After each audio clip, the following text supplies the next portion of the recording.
Yo, what's up everybody? It's Cheetan here, back with another military breakdown, and this time, things are about to get salty. We're diving deep into the Indian Ocean, where two nuclear-armed rivals are locked in a battle for naval dominance. If war breaks out in the Indian Ocean, can Pakistan's navy survive against India?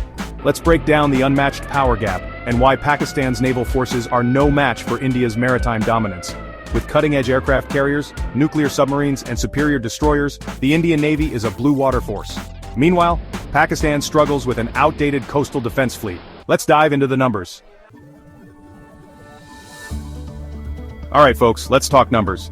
When it comes to sheer size, India's navy makes Pakistan's look like a bathtub toy collection. We're talking nearly 300 warships for India versus barely 100 for Pakistan. That's like bringing a dinghy to a battleship fight. But it's not just about quantity, it's about quality. India boasts 2 aircraft carriers, those floating fortresses that project power across the ocean. Pakistan, zero, nada, zilch. They're basically relying on paper airplanes for air support. And speaking of firepower, India rocks over 10 modern destroyers, equipped with the latest missiles and technology. Pakistan? None. They're stuck playing catch-up with outdated frigates. It's like bringing a butter knife to a gunfight. And let's not forget the underwater game. India has nuclear-powered submarines, the silent predators of the deep. Pakistan? You guessed it, zero. They're stuck with diesel-electric subs that are about as stealthy as a mariachi band in a library. What does this all mean? It means Pakistan can barely patrol its own coastline, let alone challenge India's dominance in the Indian Ocean. It's like trying to win a swimming race wearing cement shoes. Let's be real, folks. Aircraft carriers are the ultimate symbol of naval power. They're like the cool kids in school, everyone wants to be seen with them. And India? They're the prom king and queen with their 2 carriers, INS Vikrant and INS Vikramaditya. These floating air bases can launch fighter jets, helicopters, the works. It's like having a mobile military base right off your enemy's coast. Pakistan, on the other hand, is that kid sitting alone at lunch, desperately wishing they had an aircraft carrier. But sadly they don't. And in a war, that's a huge disadvantage. Imagine this. India can launch airstrikes from their carriers, enforce a naval blockade, and cut off Pakistan's sea trade routes. It's like grounding your little brother and taking away his video games, except on a much larger, more explosive scale. Pakistan knows this, of course. They're trying to play catch-up, but building an aircraft carrier isn't like building a Lego set. It takes time, technology, and a whole lot of cash. And let's just say, Pakistan's piggy bank isn't exactly overflowing. Alright, let's get stealthy and talk submarines. These underwater ninjas are crucial for controlling the seas. India has a fleet of both nuclear and diesel-electric submarines, including the INS Arihant, which can launch ballistic missiles. That's right folks, underwater nukes. It's enough to give any admiral nightmares. Pakistan, meanwhile, is stuck with aging French-built Augusta-class subs. These relics are about as effective as a screen door on a submarine. They're outdated, noisy, and easy for India's modern Scorpion-class attack submarines to detect. It's like trying to hide from a bloodhound with a tuna sandwich. And here's the thing, India's submarine fleet is only getting stronger. They're building new subs, upgrading their technology, and training their crews to be the best in the business. Pakistan, they're struggling to keep their old subs afloat, let alone compete with India's underwater dominance. It's like this, India's submarines are the sharks of the Indian Ocean, while Pakistan's are more like goldfish. Cute, but not exactly intimidating. Now a strong navy isn't just about ships lurking beneath the waves, you need air power too.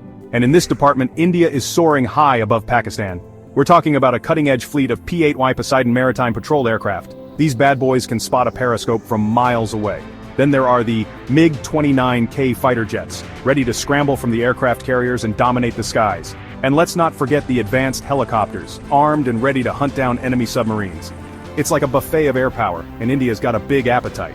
Pakistan, on the other hand, is stuck with a limited menu. They have a handful of patrol aircraft, but no naval fighters to speak of. It's like trying to win a dogfight with a flock of pigeons. This lack of air power leaves Pakistan's fleet incredibly vulnerable. Imagine this. Indian aircraft can track Pakistani ships, launch long-range attacks, and even guide missiles to their targets. It's like playing a game of battleship, but your opponent can see your ships. Not exactly a recipe for success. Look, even if Pakistan suddenly decided to build a world-class navy overnight, they'd run into a major obstacle: their bank account. See, India's military budget is a whopping 6.2 lakh crore rupees. That's more money than most countries see in a decade. And Pakistan's entire budget for everything from roads to schools to their military, just 1.5 lakh crore rupees. Ouch. Do the math, folks. India's navy alone gets more funding than Pakistan's entire military. That's like trying to buy a Ferrari on a used bicycle budget. It's just not going to happen. This economic reality means Pakistan can't keep up with India's naval spending spree. India can build new ships, develop advanced technology, and train their sailors to be top-notch. Pakistan? They're stuck trying to make do with what they have, which isn't much. It's like this. India is playing chess with a full set of pieces, while Pakistan is trying to win with just a few pawns. Not exactly a fair fight. Now I know what you're thinking. Is there any hope for Pakistan? Can they ever bridge this massive naval gap? Well, they are buying some warships from China and Turkey, hoping to beef up their fleet. But let's be real, folks, it's like putting a band-aid on a bullet wound. It might stop some bleeding, but it won't win the war. Meanwhile, India is playing the long game. They're building their own warships, submarines, and even aircraft carriers. They're investing in homegrown technology, reducing their reliance on foreign powers. It's like they're playing Monopoly, buying up all the properties while Pakistan is stuck in jail. The truth is, the power gap between India and Pakistan's navies is only widening. India is firmly in control of the Indian Ocean, projecting its power across the region. Pakistan, they're just trying to stay afloat, both literally and figuratively. So can Pakistan ever catch up? It's highly unlikely. The odds are stacked against them, and unless something drastic changes, India will continue to rule the waves. So, there you have it, folks. The verdict is clear. Pakistan's navy is outdated, underfunded, and outmatched. In a war, India can blockade its ports, neutralize its fleet, and cripple its economy. It's like bringing a water gun to a tsunami.